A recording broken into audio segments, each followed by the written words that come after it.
Okay na, Doc. Okay. Magandang hapon mga kapatid. Dito tayo sa ating programa Punto por Punto under Spiritual Warfare sa pamunuan ni Father Darwin. Kasama natin si Sister Hilda as ating technical division ngayon. Topic natin ngayong hapon is about the saints who battled Satan pa rin. So ngayon, ang featured saint natin, si Saint Francis of Assisi. Ang kanyang feast day is October 4. Pinanganak siya 1181, namatay siya 1226 AD. So before we start, let's have a short prayer. In the name of the Father, the Son, and the Holy Spirit. Amen. Hail Mary, full of grace, the Lord is with you. Blessed are you among women, and blessed is the fruit of your womb, Jesus. Holy Mary, Mother of God, pray for us sinners, now and at the hour of our death. Amen. In the name of the Father, the Son, and the Holy Spirit. Amen. So, patuloy natin. Si Saint Francis, alam naman natin yung talambuhay niya, di ba?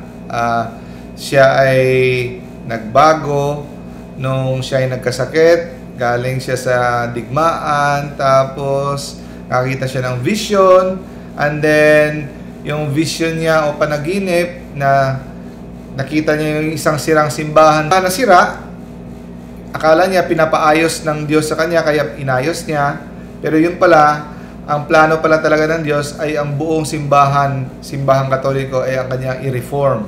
No? So, itong ating kwento ngayon, hindi ito tungkol doon sa buhay mismo ni Saint Francis, kundi sa mga experience ni Saint Francis tungkol sa pakikipagdigma niya sa Diablo. Kasi ito ay under spiritual warfare. No? So, ang totoong pangalan ni Saint Francis ay Francis de Bernardone. No? Francis de Bernardone. Ayun ang totoong pangalan niya. Pinanganak siya, last week ang ating topic ay about Saint Dominic. Ipinanganak siya 11 years after, no? Kay Saint Dominic. Magkalapit lang pala sila. No? Nung kabataan niya, binata siya ay happy-go-lucky, no? Mahilig sa kasiyahan, katuwaan, yon kasikatan. Siya ay malakas ang loob niya dahil anak mayaman siya. Tapos, di ba nagtitinda ng mga textile ang ama niya, mayaman sila. Siya ay makisig, matipuno, gwapo, at kinagigiliwan siya ng mga tao sa kanilang lugar. Nung siya ay nasa mga 20 years old, sumama siya sa kanyang mga kaibigang mga sundalo at sumali sa digmaan ng kanilang rival na country na Perugia. Natalo sila doon at nakulong siya doon sa kabilang lugar. At pinakawalan lang siya after isang taon. Nung nakauwi na siya sa bahay nila, siya ay nagkasakit at doon siya nagsimulang mapag-isip-isip sa tungkol sa direksyon ng kanyang buhay. Doon na nagsimula na maging seryoso siya sa kanyang buhay. No? Pero, nung siya ay gumaling na sa kanyang sakit, bumalik na naman siya sa kanyang, pinagpatuloy naman niya ang kanyang ambisyon na maging sundalo. So, sumali siya sa digmaan sa 1205. Pero, nagkaroon siya ng dalawang panaginip na ito talaga ang nakapagbago sa kanya. Yung isang panaginip, nakakita siya ng simbahan na aayusin niya. Itong isang panaginip ay patungkol sa kanyang spiritual warfare. So, hindi niya alam, gusto niyang sumama sa mga digmaan, tinatawag pala siya ni Kristo para maging sundalo niya. No? Yan ang gusto ni Kristo, na siya ay magiging sundalo niya sa pakikipaglaban sa kadiliman. No? Sa kampon ng kadiliman. So sa kanyang panaginip, pinakita sa kanya na nasa loob siya ng isang kwarto na puno ng mga armor. At sa kada armor ay nakaukit doon ay krus.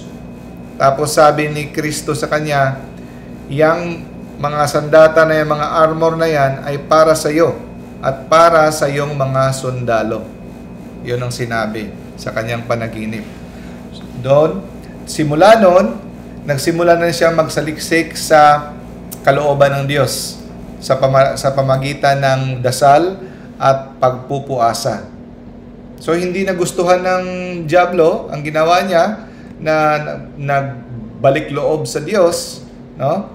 Kaya binigyan siya ng kaaway ng mga maraming patibong, tukso at pagbagabag sa kanyang buhay, no? Minsan binigyan siya ng imagination, pinaalala sa kanya yung kanyang isang babae na sira-sira ang mukha, na ito ang gagawin ko sa iyo, ito mangyayari sa iyo pag hindi mo tinigilan yung kahibangan mo na pagsasaliksik sa kalooban ng Diyos.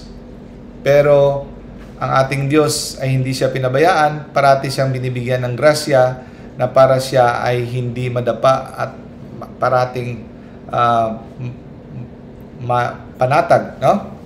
Para magiging matatag sa kanyang pananampalataya.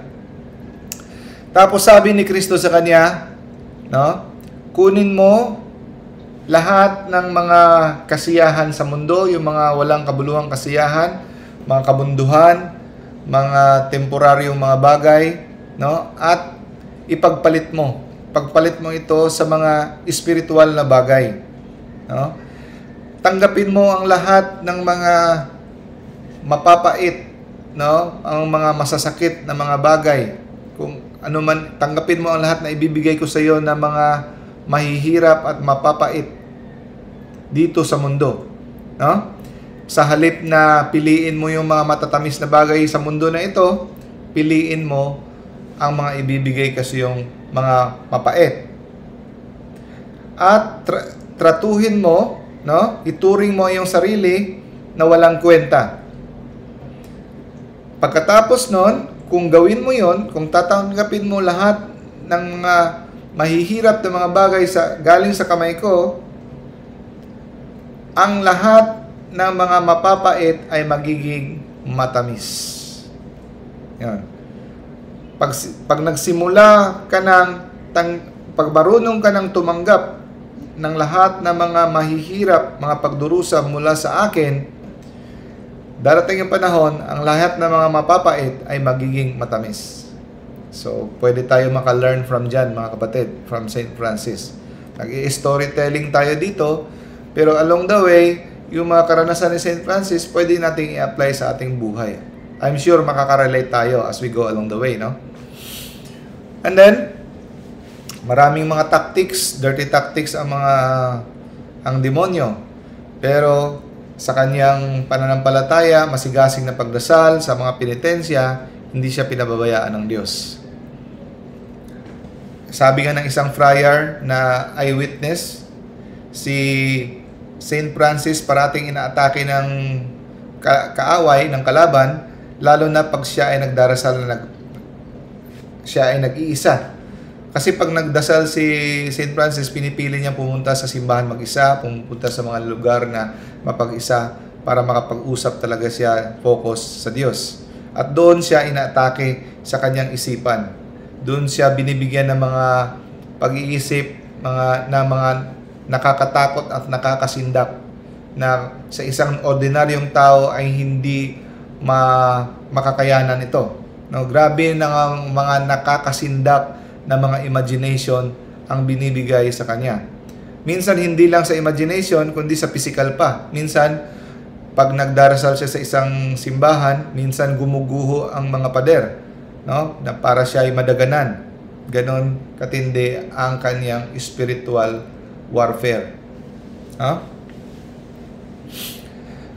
Tapos may isang beses na pagod siya, gusto na niyang matulog, galing siya sa mga preaching niya, sa kanyang mga charitable deeds.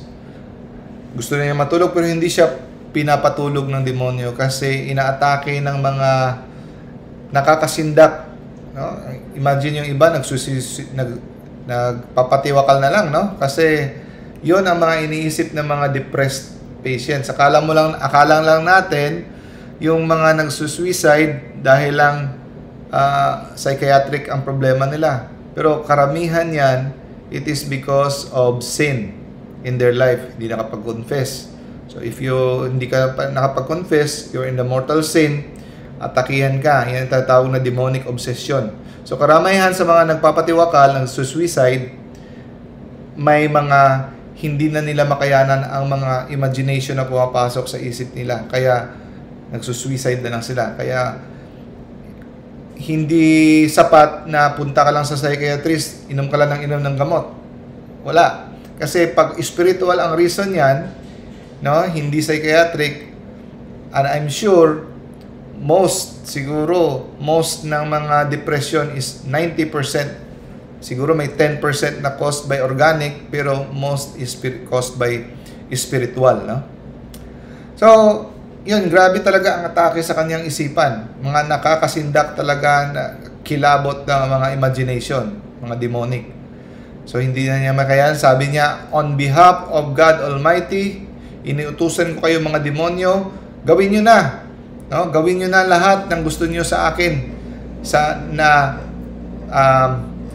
Kung ano ang pinahintulot ng Diyos, Jesucristo, na gawin nyo sa akin, kung anong pinahintulot ng Diyos na pwede nyong gawin sa akin, sige, gawin nyo na lahat.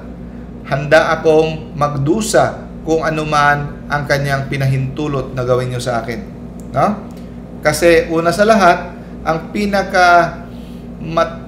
pinakakalaban ko sa lahat para sa aking kabanalan ay ang aking katawan, ang aking laman.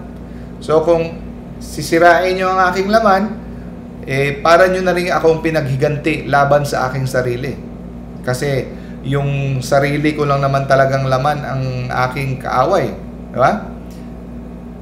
Doon, hindi, ang description dito, the enemy was dumbfounded. Hindi nalaman ng diablo ano ang kanilang gagawin. Nagulat sila sa sabi ni Saint Francis, no? Akala nila masisindak, no? Masisindak si Francis sa kanilang ginagawa. Yun pala, hinamon pa niya, o sige, gawin niyo lahat. No? Handang magdusa. So, walang magagawa pala ang demonyo. Lesson natin to mga kapatid. Wala siyang magagawa sa isang tao na handang magdusa. Yun, pinakamagandang aral na mapulot natin ngayong araw ay walang magagawa ang demonyo kung anumang mga pagsindak na ibibigay niya sa iyo kung ang tao ay handang magdusa, handang tanggapin ang kalooban ng Diyos. No? Sa halip na dagdagan ng demonyo, umalis ang demonyo, tumigil ang kaniyang mga panunukso at mga pag-aatake. Okay. Isang araw, dahil grabe magpinitensya si Saint Francis, sinabihan siya ng demonyo, Francis, sabi ni Francis, anong gusto mo? What do you want?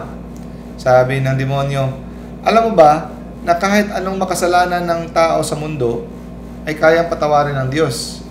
Pero kung ang tao ay papatayin niya ang sarili niya dahil sa kanyang mga penitensya, ay hindi yan mapapatawad ng Diyos.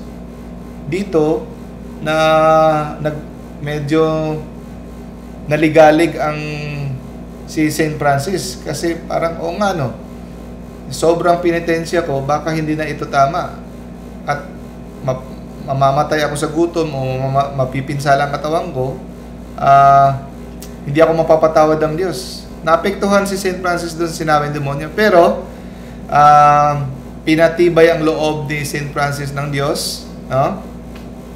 Sinabihan siya na wag mong pansinin yung demonyo kasi gusto niya na ikaw ay magiging lukewarm.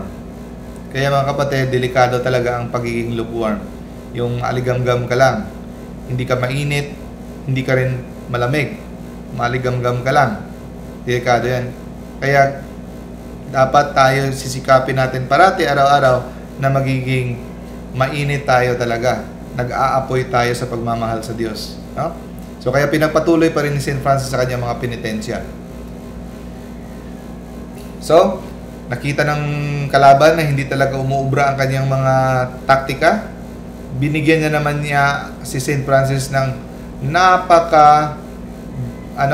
napakatindi na sexual temptation. Binigyan niya ng lust si St. Francis. Temptation to the flesh, no? Sa laman. So, temptation against impurity. Pero si St. Francis ay hindi natinag.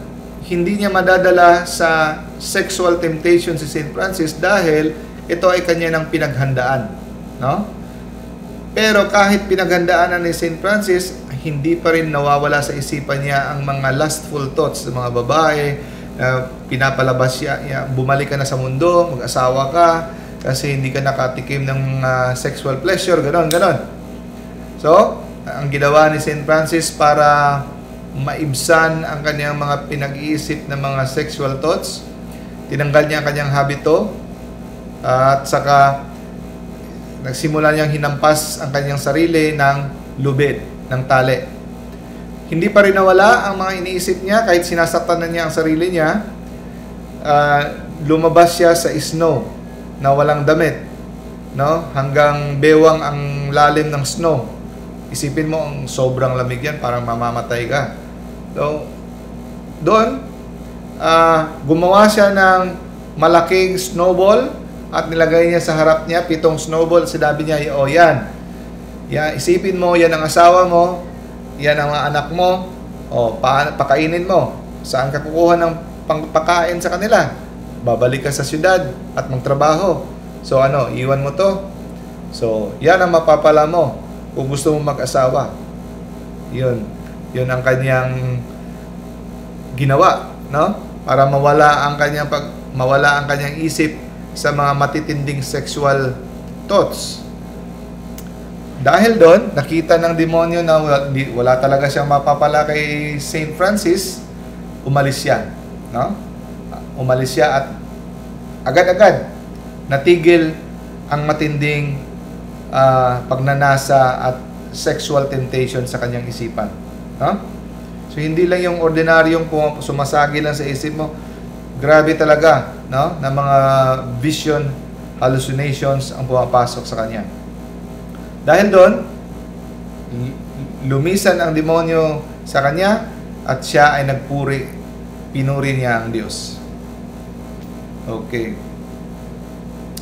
So, kahit ilang beses nang nagwagi si St. Francis na laban sa demonyo, nagpatuloy pa rin ang mga kastigo sa kanya. Mga kastigo, mga tukso, mga pagsubok, no? It continued for 2 years.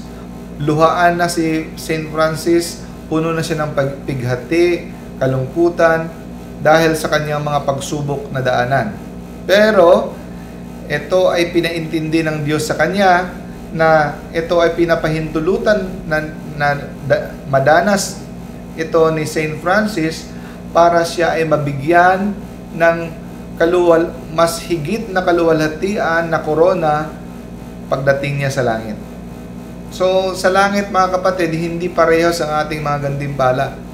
Kung mas nagdusa at nagsikap ka dito, mas malaki ang iyong gantimpala.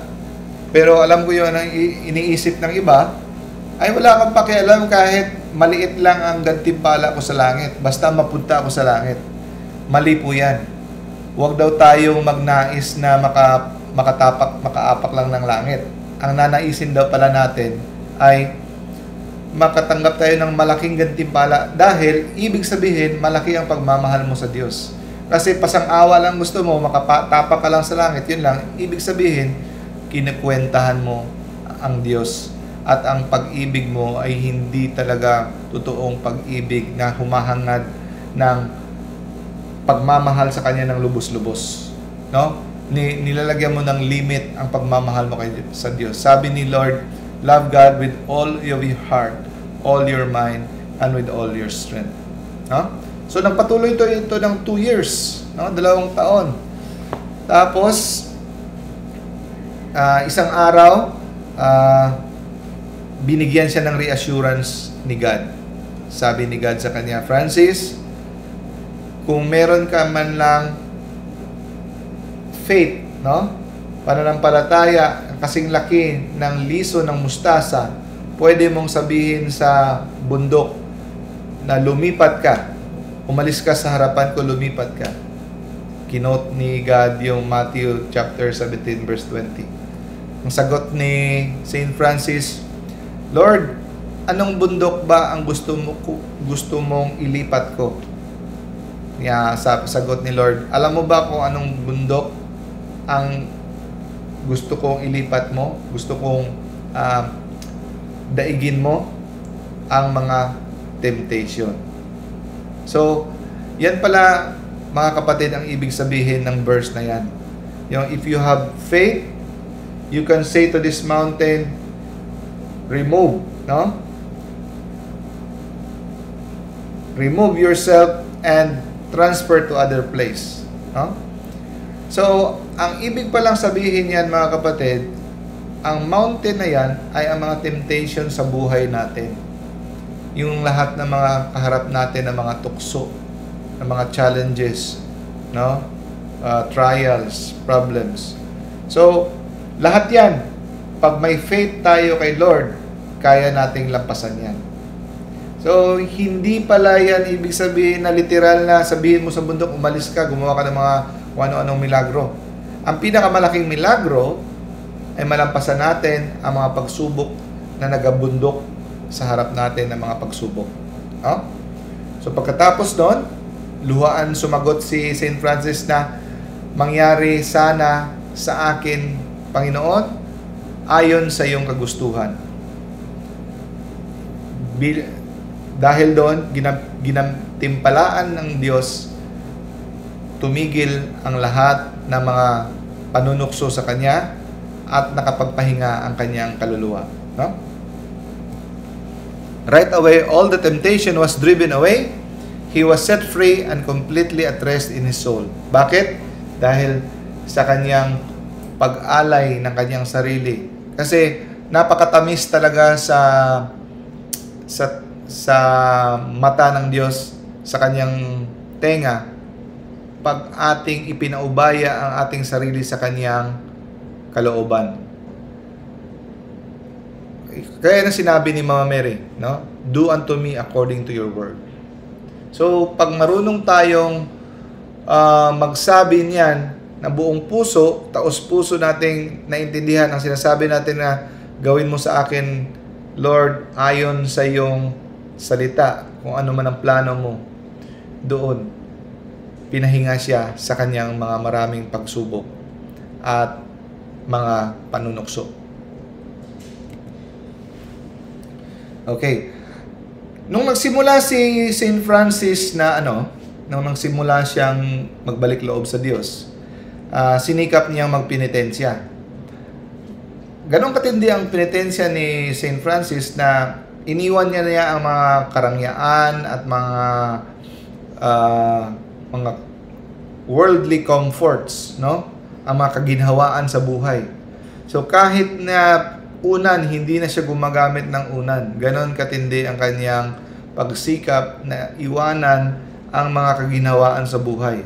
Kahit ano pang pilit sa kanya ng mga lugar, no, ng may-ari ng bahay na tinutuluyan niya, bigyan siya ng magandang kwarto, komportableng kwarto, hindi niya tinatanggap. Pero isang araw, dahil sa malubhan niyang sakit sa mata, hindi sinabi kung siguro glaucoma yun. Masakit na masakit masyado yung glaucoma pag nag-atake yan. No? Inoferan siya ng unan, tinanggap niya for the first time. Pero, pagkatapos ng ilang oras, tinawag niya ang kanyang kasamang brother. Sabi niya, hindi ko alam ang aking pakiramdam. Ako ay nagtetremble, no? Nanginginig. Tapos halos hindi ako makatayo, hindi ako makatulog. Sa tingin ko, merong diablo infested itong unan na binigay sa akin. So lesson learned. Kahit mga gamit, pwedeng ma-infest, no? Kahit nga mga ribulto, no? Pag hindi inayos sa paggamit, superstition ang paggamit ng mga religious na mga images at saka mga statwa, hindi na blessed, pwedeng ma-infest yan, no? Kagaya ng mga naririnig nating sumasayaw ng mga Santo Niño, yung mga nagsasalita ng mga kung ano-ano dyan. So, yun sa kanya, unan. Sabi niya, I believe that the devil has infested this pillow. Pakitapon ito. Pakitapon to, ayaw ko din ito. So, kinuha ng brother para itapon, pero pag tanggap pala ng brother ng unan, hindi na siya makapagsalita, na-oppressed na kanya at bumalot sa kanya ang horror na galing sa demonyo at hindi na siya makahakbang. Nakita ni Francis anong nangyari sa kasama niyang brother at doon tinawag niya. Nung pagtawag niya, doon pa lang umalis ang demonyo. Natakot. So yun pala, totoo ang una na yon ay infested. No, napaka-weird, no? Napaka-weird na experience, pero unan, pwedeng ma-infest. Pero sa totoo lang, sa mga witchcraft, no? Sa mga mambabarang, mangkukulam, ang mga mga fortuna o mga objects na mga cursed objects, nilalagay nila sa loob ng unan. Para makulam ang isang tao to cast spells. Unan, ilalagay nila yun ng mga gamit dyan, kung ano man mga bagay na may orasyon, para masira yung tao. So, mag-ingat din tayo. Yung iba sa ilalim ng kama nilalagay. Okay? So, pag pumasok tayo sa mga hotel, mga pension houses, magdala tayo ng holy water or exorcised salt or exorcised oil, itapon natin konti sa four corners ng mga pension house or hotel, lugar na hindi natin alam at kabisado, para ma-deliverance ang isang lugar, no? Na tinutuluyan natin. Dala tayo always sa ating toiletry ng holy water. At saka nagkwentuhan yung dalawa, si St. Francis at yung brother, sabi niya, napakatuso talaga rin itong kaaway natin. Napakatalino at napakabanayad ng kanyang mga taktika. No? Kung hindi niya tayo madala sa pag-atake ng ating kaluluwa, aatakihin niya tayo sa ating katawan. Bibigyan tayo niya ng mga karamdaman. Okay. At sa kabilang tagapagbantay ng mga kaluluwa ng kanyang sinasakupan, dahil si St. Francis ay siya ang founder ng kanilang order, no? So marami siyang sinasakupan ng mga brothers. So siya ang tagapag-alaga sa kanila. Binigyan siya ng responsibilidad ng Diyos. Parati niya nakikita na ang demonyo nakapaligid parati sa kanila, no? Umaaligid at hinaharas ang mga brothers. Pero dahil sa kanyang mga dasal at sa kanyang mga pagpuasa, hindi sila makapagpatuloy sa pag-istorbo sa kanyang mga brothers. Okay. Isang gabi, habang nagdarasal siya, nakita niya doon sa grupo ng kanyang mga brothers, pinapaligiran ng napakaraming demonyo. No? Pero dahil lahat ng kanyang mga brothers ay mga banal, hindi sila nakapasok kahit isa nito. Pero ayaw mag-surrender tong Diablo, nanatili sila sa lugar na yon ng matagal, naghintay sila, kagaya ng sinabi sa Peter na beware of the enemy because it prowls around, no, like a lion waiting for someone to devour. Naghihintay lang sila makatsyempo. Tiyempohan kung sino pwede nilang lusubid, kainin, atakihin. No? So naghintay ang demonyo. So nakatsyempo sila.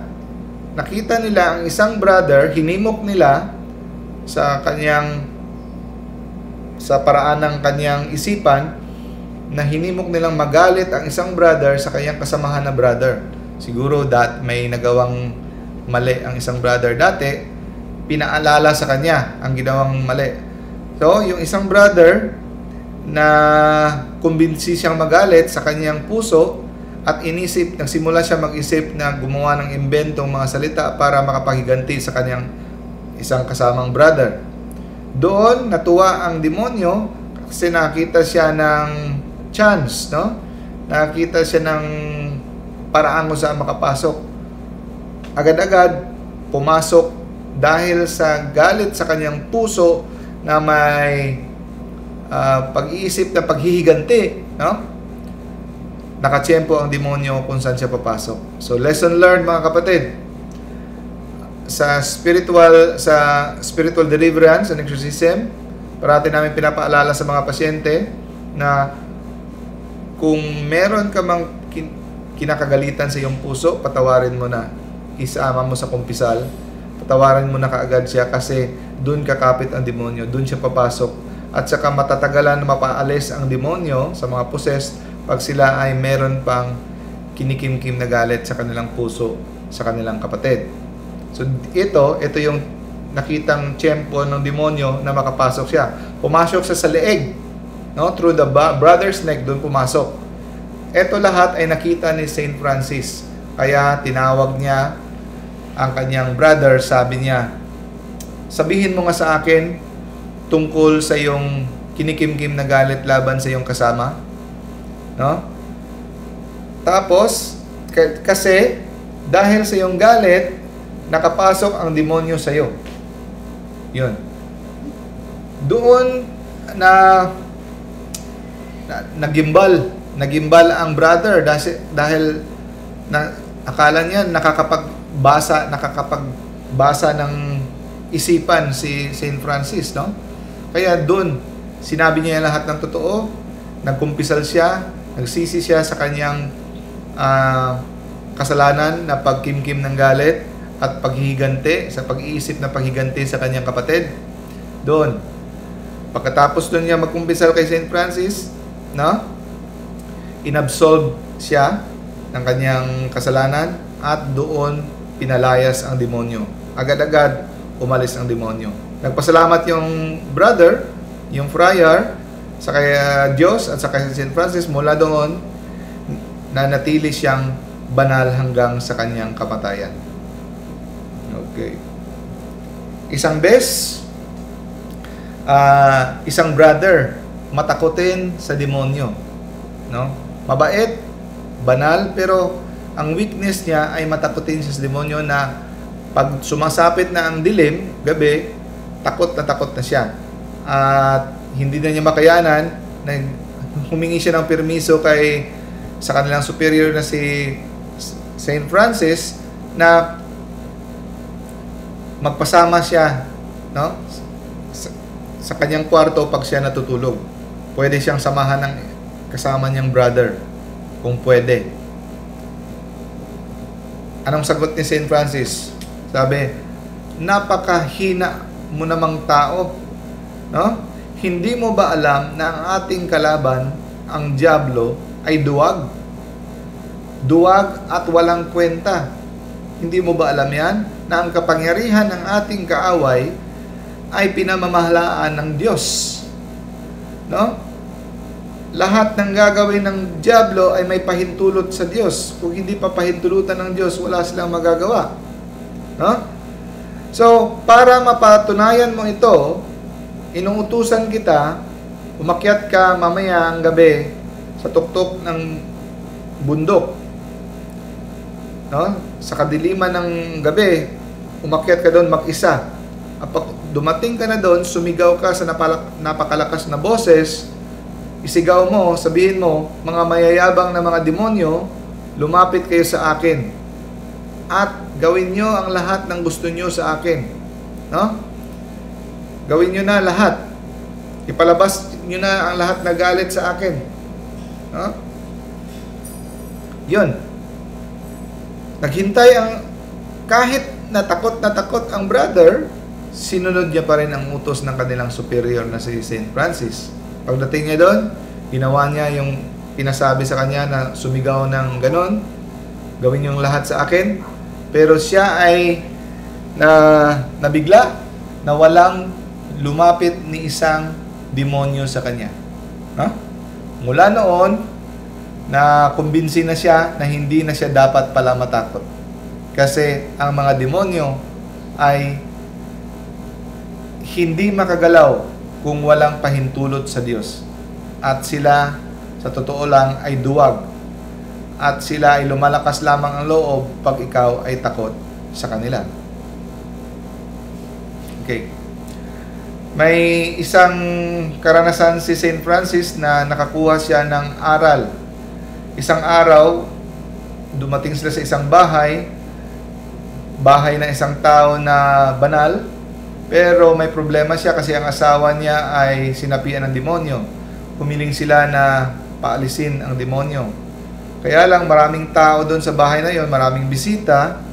Ewan ko ba kung anong naisip ni St. Francis na tinanggihan niya na hindi niya paalisin kasi baka daw pag pinaalis niya ang isipin ng mga tao na siya ay makapangyarihan at siya ay sisikat.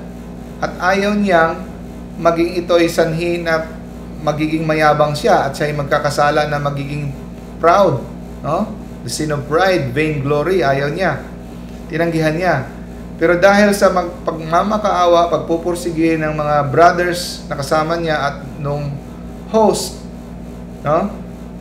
At naawa na siya sa kalagayan ng babae, di kalaunan, pumayag na siya. So, isang utos niya lang sa demonyo, sabi niya, in the name of the Lord Jesus Christ, I command you, demon, no? Leave her and don't bother her again. Huwag mo na siyang gambalain pa ulit. At you should obey me. You must obey, sabi niya.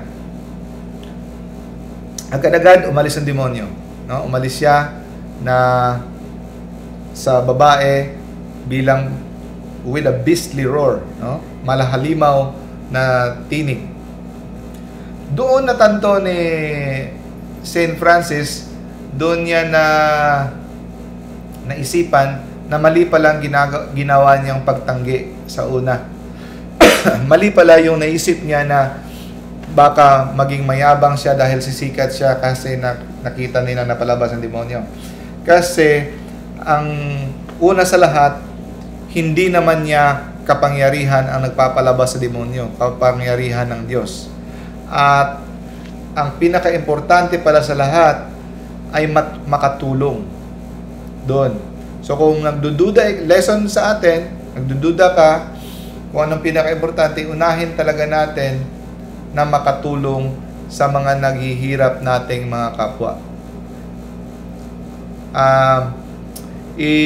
Pangalawa na lang yung sarili natin, sa huli na, no? Ilagay mo sa huli mong sarili mo. Unahin mo parate ang kapakanan ng iyong kapwa. So, ito yung isang lesson learned ni St. Francis. Instrumento lang pala tayo. So, sa kada may ginawa tayong mabuti, ginawa tayong mga nakakamangha, lahat kapangyarihan ng Diyos yan. Dumadaloy lang ito bilang tayo as instruments of God. Okay. So, isang panahon na naman, may dinalang demon-possessed na babae sa kanilang bahay. Hindi kilala ng babae si St. Francis, hindi pa niya nakita yung mukha ni St. Francis. Pero gustong subukan ni St. Francis kung ang babae totoo talaga possessed or baka nagpapanggap lang, no? Or baka psychiatric lang o ano. So inutusan niya ang kanyang brother kasama na lumabas na magpanggap na siya si St. Francis. Kasi gusto niyang subukan kung totoo diablo talaga ang nasa loob nito. Pero ang diablo na nasa loob ng babae, kilala niya si St. Francis at kaagad niyang kinutya ang brother. Hindi naman ikaw si Francis, no? At ito ay nagtatawa, no? So, doon nalaman ni St. Francis na totoo pala. Ito ay sinapian talaga. Kaya pinauwi na ni St. Francis ang babae at pagka maya-maya, sumunod na sila. Pumasok si Francis sa bahay ng babae at doon pinalabas niya na ang demonyo. Sabi niya, I command you, unclean spirit, leave her, and you must obey. Ganun lang, kasimple. Parang si Jesus, isang sabi lang, labas ka agad. No? Ganun kabanal si St. Francis. Pero siyempre, basahin natin to, sabi, the Spirit was reacting to God's power. So, it is God's power. Pero ito ay dumadaloy sa kay Francis. Mas epektibong makadaloy ang kapangyarihan ng Diyos sa taong banal. Mas banal ka, mas malapit ka sa Diyos, mas epektibong makadaloy. Lahat yan, kapangyarihan ng Diyos. The Spirit was reacting to God's power flowing to Francis. So, agad-agad lumabas ang demonyo. No?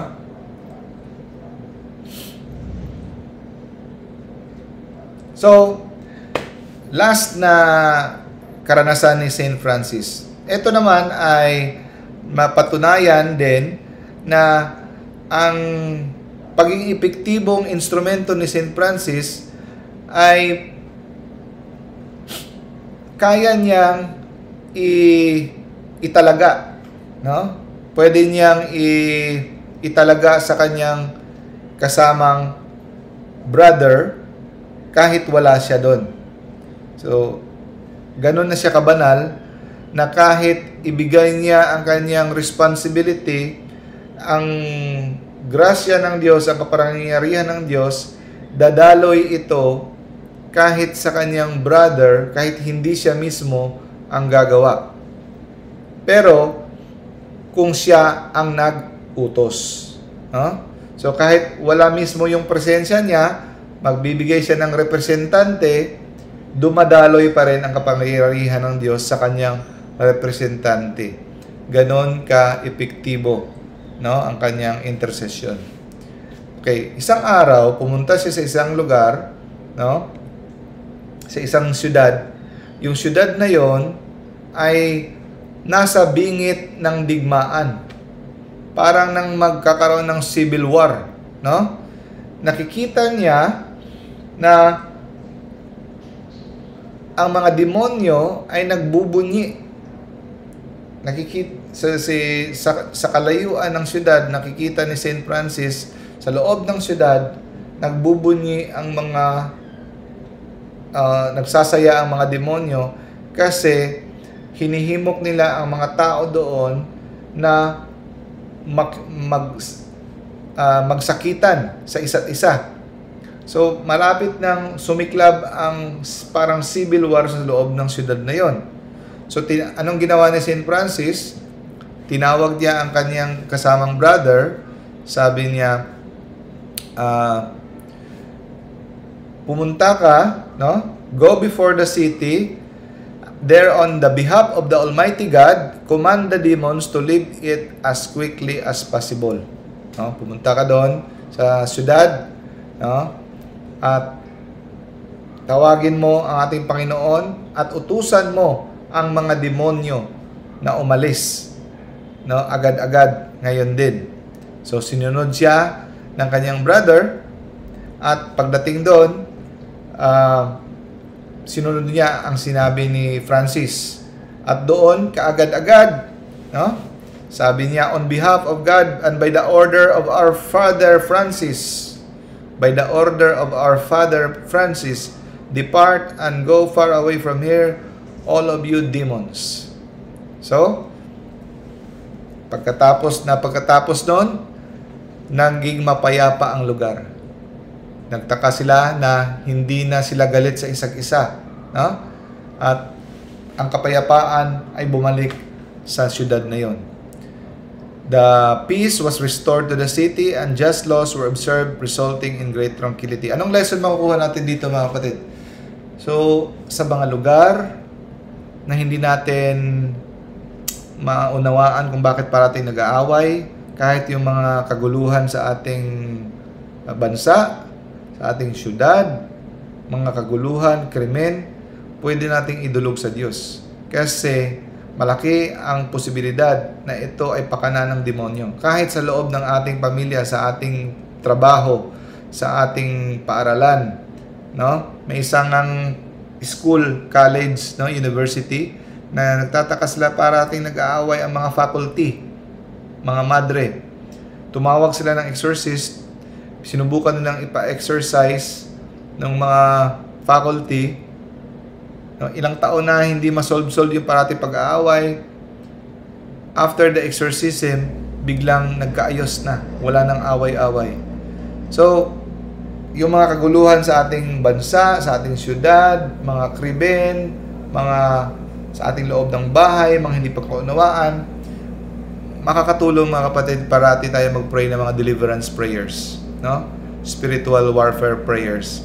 Kasi pwede talaga na may pakana ay influence ng demonyo na tayo pag-away-awayin. So yan po mga kapatid ang experience ni Saint Francis about demonic battle against demonic forces.